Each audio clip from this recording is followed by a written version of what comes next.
नमस्कार दोस्तों। एक बार की बात है, भगवान के एक अनन्य भक्त जिनका नाम बाबा बालकराम जी था। एक समय की बात है, एक कुलीन स्त्री बाबा बालकराम जी के पास आकर कहने लगी, हे महापुरुष, मेरे पास बच्चा नहीं है। मैं आपका नाम सुनकर आपके पास आई हूँ। अब आप कृपा कर मुझे आशीर्वाद दें, जिससे कि मेरे घर पर एक पुत्र हो। उसकी यह बात सुनकर बाबा बालकराम जी कहने लगे, अरे, हम तो ईश्वर का भजन करने वाले हैं। आप भी उनसे प्रार्थना कीजिए, उनकी कृपा से सब कुछ अच्छा हो जाएगा। तब हैं जिद करते हुए कहने लगी, सारी दुनिया आपके पास आती हैं, जो आपसे मांगती हैं। आपकी कृपा से उन्हें सब प्राप्त हो जाता है। अब मेरे अवसर पर आप इस प्रकार कह रहे हैं। मैं तो यही आस रखकर आपके पास आई थी कि आपकी कृपा से मेरी सभी इच्छा पूर्ण हो जाएगी। मेरा घर आंगन भी बच्चों से परिपूर्ण हो जाएगा।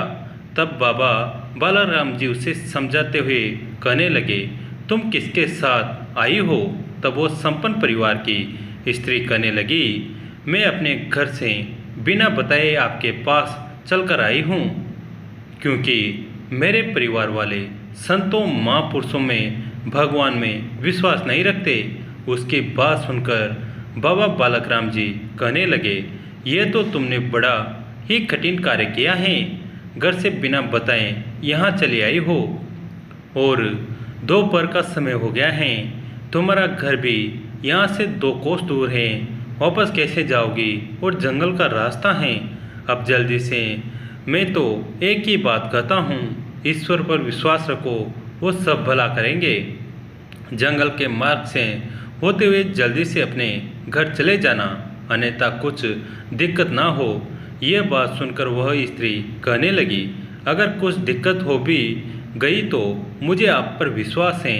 उसके विश्वास को देखकर बाबा बालकराम जी कहने लगे, एक बात कहता हूँ, जीवन में जब भी कोई मुसीबत आ जाए, 2 शब्द कह देना।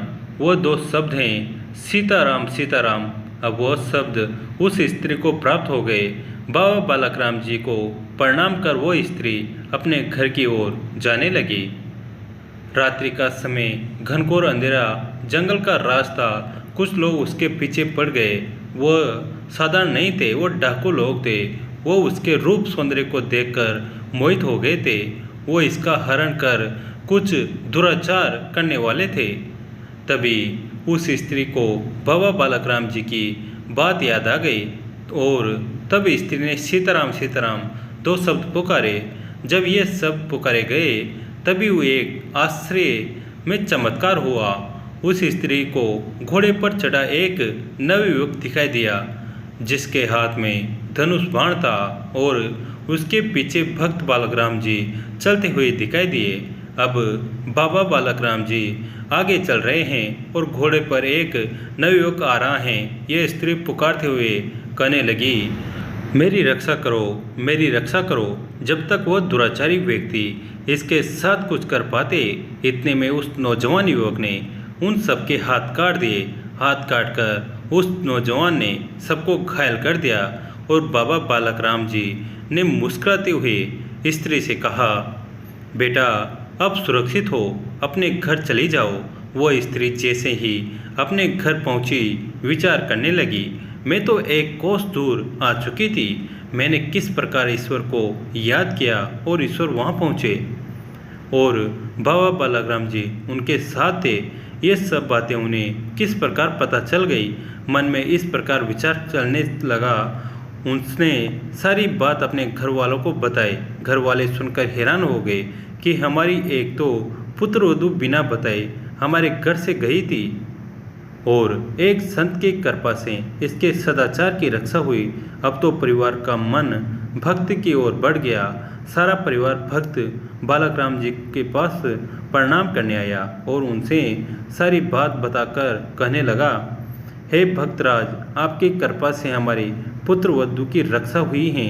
अब हमें पूर्ण विश्वास है, आपकी कृपा से ही हमारे घर पुत्र की प्राप्ति होगी।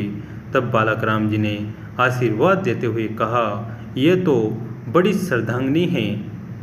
इससे साक्षात ईश्वर के दर्शन प्राप्त हुए हैं। अब जिसे साक्षात ईश्वर के दर्शन प्राप्त हुए हो उसकी तो क्या महिमा गाई जा सकती हैं।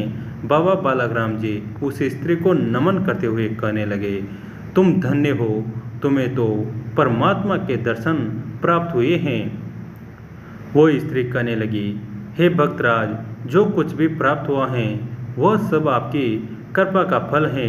आपने ही कहा था जीवन में जब भी कोई दिक्कत आ जाए दो शब्द पुकारना, वो तुम्हारा कष्ट दूर कर लेंगे। मैंने तो सीताराम सीताराम कहा था।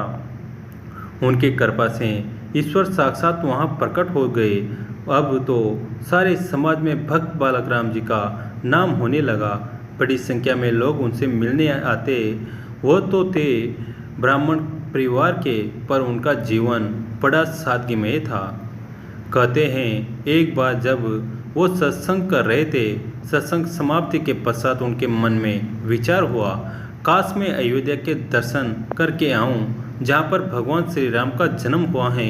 इस प्रकार विचार करते हुए रात्रि भोजन के पश्चात उन्हें नींद आ गई। प्रातःकाल उठे और उन्होंने अयोध्या चलने की तैयारी की। उनके गांव से अयोध्या की दूरी 300 कोस थी। वो प्रभु का आश्रय लेकर धीरे धीरे आगे बढ़ने लगे। एक दिन में 25 कोस चले। मन में विचार हुआ, 3 दिन पश्चात रामनवमी का पावन दिवस है, भगवान श्री राम जी का जन्म दिवस है। मुझे वहाँ पहुँचना है, कैसे पहुँच पाऊँगा। इस प्रकार रात्रि को उन्होंने एक नदी के समक्ष वृक्ष के नीचे आराम किया और मन में चिंतन चल रहा था। अभी 3 दिन पश्चात रामनवमी है, कैसे पहुँच पाऊँगा। इस प्रकार विचार करते करते उन्हें नींद आ गई। बड़ी गहरी नींद थी। जब प्रातःकाल उनकी नींद खुली तो वह देखकर हैरान हो गए।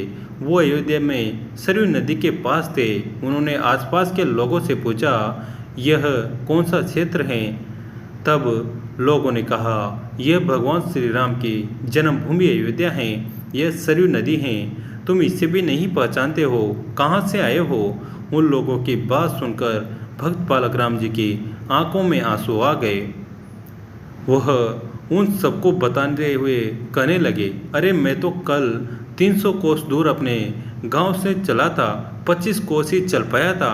रात्रि को नदी के समक्ष मुझे नींद आ गई और अभी उठा हूँ तो यह सरयू नदी है। उनकी यह बात सुनकर अयोध्यावासी विचार करने लगे, एक व्यक्ति रात्रि में ही इतना दूर कैसे पहुँच सकता है। इतने में अयोध्या मंदिर के मुख्य पुजारी बाबा बालकराम जी का नाम लेते हुए सारे गांव में घूम रहे थे। वह पूछने लगे, भक्त बालकराम कौन है, भक्त बालकराम कौन है। भगत जी ने कहा, भक्त बालकराम मैं ही हूँ, आप आदेश कीजिए, आप कौन हैं। तब वह पुजारी कहने लगा, मैं अयोध्या मंदिर का मुख्य पुजारी हूँ। कल रात्रि के सपने में मुझे भगवान ने आदेश देते हुए कहा, मेरे परम प्रिय भक्त बालकराम जिन अयोध्या आ रहे हैं, उन्हें अपने साथ लेकर मंदिर में आना, उनके रहने की व्यवस्था करना, उनके भोजन की व्यवस्था करना। आप जल्दी से मेरे साथ भगवान के मंदिर में चलिए। पुजारी की ये बात सुनकर वहाँ एकत्रित सारे लोग हैरान हो गए कि भगवान ने भक्त बालकराम जी की व्यवस्था की है। अब तो सब लोग उनके चरणों में प्रणाम करने लगे। भक्त बालकराम जी कहने लगे, ये सब मेरे प्रभु की कृपा है। भक्त बालकराम जी उस पुजारी के साथ मंदिर में आए। मंदिर में आकर प्रणाम किया और एक कोने में बैठ गए। 2 दिन पश्चात रामनवमी का पावन अवसर था। रामनवमी के पावन अवसर पर जैसे ही भक्त बालकराम जी भगवान के दर्शन करने गए, उनकी छवि को निहार वो उस पर मंत्र मुक्त हो गए। ईश्वर को प्रार्थना कर कहने लगे, हे नाथ, अब आपके सिवा कुछ भी नहीं चाहिए। आपका दर्शन हो गया, बस यही कृपा करें, मेरा जीवन धन्य हो जाए। कहते हैं भगवान का दर्शन करते करते भक्त बालकराम जी के प्राण परमात्मा के हृदय में समा गए। वहीं पर उन्होंने समाधि ले ली। मंदिर में एकत्रित हुए सब लोग ये दिव्य लीला देखकर धन्य हो गए। सबने अपने हाथों से भक्त बालक राम जी को समाधि दी। जय श्री राम दोस्तों। ईश्वर के प्रति भक्त का हृदय सच्चा हो, विश्वास सच्चा हो तो ईश्वर हमेशा अपने भक्त के साथ रहते हैं। दोस्तों, यह कहानी आपको कैसी लगी कमेंट करके ज़रूर बताइए। वीडियो को लाइक करें, चैनल को सब्सक्राइब करें, घंटी के बटन को दबाकर ऑल पर क्लिक करें। दोस्तों, इस कहानी को अपने दोस्तों के साथ, फैमिली के साथ शेयर ज़रूर